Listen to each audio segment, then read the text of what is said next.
Female infertility, कमजोर बच्चादानी यानी thin endometrium. क्या आपको प्रेगनेंसी नहीं हो रही? पीरियड्स के रेगुलर होने के बाद प्रेगनेंसी ना होने की क्या वजूहत हो सकती हैं? क्या आपका यूट्रस वीक है? थिन एंडोमेट्रियल के बारे में मुकम्मल मालूमात के लिए वीडियो को आखिर तक क्लास में देखें। अस्सलाम वालेकुम नाज़रीन, उम्मीद करती हूँ आप सब खैरियत से होंगे। नाज़रीन, आज मैं थिन एंडोमेट्रियल के बारे में बात करूंगी। कुछ फीमेल में पीरियड्स भी रेगुलर होते हैं और ओवुलेशन डेज भी इन्हें कंफर्म होती हैं, लेकिन इसके बावजूद भी प्रेगनेंसी नहीं हो रही। इसकी वजह ये होती है कि इन फीमेल में यूट्रस के अंदर एंडोमेट्रियम लाइन बहुत ज़्यादा थिक नहीं होती, यानी मोटी नहीं होती, बहुत पतली होती है, थिन होती है। ये नॉर्मल 4 से 5 मिलीमीटर की होती है और पीरियड्स खत्म होने के बाद ये ग्रेजुअली मोटी होना शुरू हो जाती है और पीरियड्स के 2 हफ्ते पहले यानी ओवुलेशन से पहले ये अप्रॉक्सीमेटली 9 मिलीमीटर की हो जाती है। ये बच्चादानी की सबसे अंदरूनी दीवार होती है। ये दीवार बहुत ज़्यादा ज़रूरी होती है क्योंकि जब ज़ाइगोट स्पर्म के साथ फर्टिलाइज होता है तो ये इस जगह पर जाकर अपनी पोजीशन बनाता है, यानी वहां पर जाके ये इम्प्लांट होता है। ये थिन क्यों होती है, इसकी कुछ वजूहात का जिक्र करती हूँ। पहली वजह इसकी लो एस्ट्रोजन। अगर एस्ट्रोजन हार्मोन कम बन रहा है तो इस वजह से भी थिन एंडोमेट्रियल बहुत ज़्यादा पतला रह जाता है। अगर यूट्रस के अंदर फिब्रॉइड्स मौजूद हैं, इस वजह से भी ये दीवार पतली रह जाती है। इसकी एक और वजह पुअर सर्कुलेशन है। अगर बच्चादानी की तरफ ब्लड सप्लाई अच्छी नहीं है तो इस वजह से भी ये प्रॉब्लम आ सकता है। इसके अलावा कोई पेल्विक ऑपरेशन हुआ है, यानी बच्चादानी के ऊपर कोई भी ऑपरेशन हुआ है, इवन अगर औरत की मिसकैरेज की वजह से डीएनसी हुई हो या कोई भी ट्रॉमा हुआ है तो इस वजह से भी एंडोमेट्रियल लाइन बहुत ज़्यादा पतली रह जाती है। अगर इस जगह पर कोई भी इन्फेक्शन मौजूद है, जिसे हम पीआईडी कहते हैं यानी पेल्विक इन्फ्लेमेटरी डिजीज कहते हैं, इन तमाम वजूहात की वजह से बच्चादानी की वाल बहुत ज़्यादा पतली रह जाती है। इसके अलावा इसकी और भी बहुत सी वजूहात हैं, जैसे कि पुअर डाइट लेना, रिच आयरन खानों को इस्तेमाल ना करना।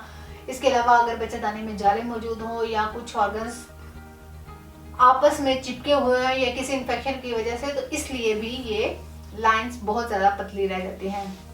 अगर अलामात का जिक्र किया जाए तो इसकी अलामात में ऐसी खवातीन की मेंस्ट्रुअल साइकिल जो है वो बहुत ज़्यादा छोटी हो जाती है, यानी ब्लड फ्लो और ड्यूरेशन ऑफ पीरियड्स बहुत ज़्यादा कम हो जाता है।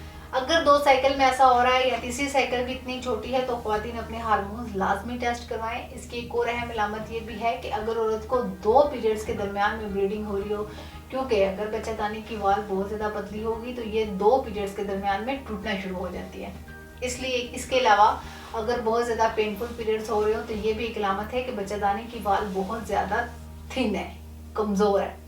इस प्रॉब्लम की वजह से भी औरत को कंसीव करने में प्रॉब्लम का सामना करना पड़ता है। इस मसले से निजात के लिए हर्बल इलाज के बारे में अब बताऊंगी। थिन एंडोमेट्रियल की इन तमाम अलामात और वजूहात को मद्देनजर रखते हुए तासीर दवाखाना के माहिरीन हुक्मा और मेडिकल बोर्ड की टीम ने हकीम और डॉक्टर तारिक महमूद तासीर की सरपरस्ती में मुख्तलिफ किस्म की जड़ी बूटियों पर तहकीक और रिसर्च के बाद इन तमाम प्रॉब्लम्स के खात्मे के लिए कामयाब तरीका इलाज मुतारिफ करवाया और इस बात को यकीनी बनाया कि औरतों में हमल से मुतल्लिक तमाम मसाइल को ख़त्म किया जा सकता है। तासीर दवाखाना से इलाज के बाद बहुत से भी औलाद जोड़े औलाद जैसी नेमत से सरफराज हुए और ये हर्बल इलाज खवातीन में हार्मोन्स को मुतवाज़न रखता है और इसके साथ साथ इस इलाज में शामिल कुदरती जड़ी बूटियाँ खवातीन के मेंस्ट्रुअल साइकिल को रेगुलर करती हैं, जिससे ना सिर्फ ब्लड फ्लो ठीक रहता है बल्कि ओवुलेशन भी प्रॉपरली होती है। हर्बल इलाज खवातीन में ब्लड सर्कुलेशन को बेहतर करके खवातीन को प्रेगनेंसी में मदद देता है, जिससे ना सिर्फ हमल जल्दी होता है बल्कि औरत हमल के दौरान सेहतमंद भी रहती है। तासीर दवाखाना का हर्बल और कामयाब इलाज खवातीन के मसाइल का खात्मा करके औरत को अंदरूनी और बैरूनी तौर पर सेहतमंद बनाता है, जिससे यूट्रस की वॉल मजबूत और मोटी रहती है और हमल के चांसेस बढ़ जाते हैं।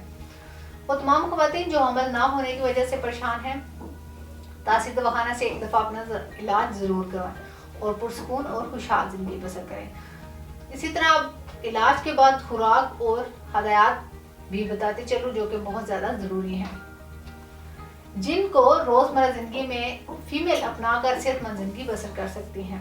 नंबर 1 है अपनी डाइट का खास ख्याल रखें। गोश्त का इस्तेमाल करें, सीड्स, बीन्स और नट्स वगैरह का इस्तेमाल करें, ग्रीन लीफ वेजिटेबल्स का इस्तेमाल लाजमी करें क्योंकि ये रिच इन आयरन है, इसलिए इनका इस्तेमाल लाजमी करें। दूध और दही का इस्तेमाल करें। विटामिन ई, आयरन, ओमेगा 3 से भरपूर ग़िज़ा का इस्तेमाल करें।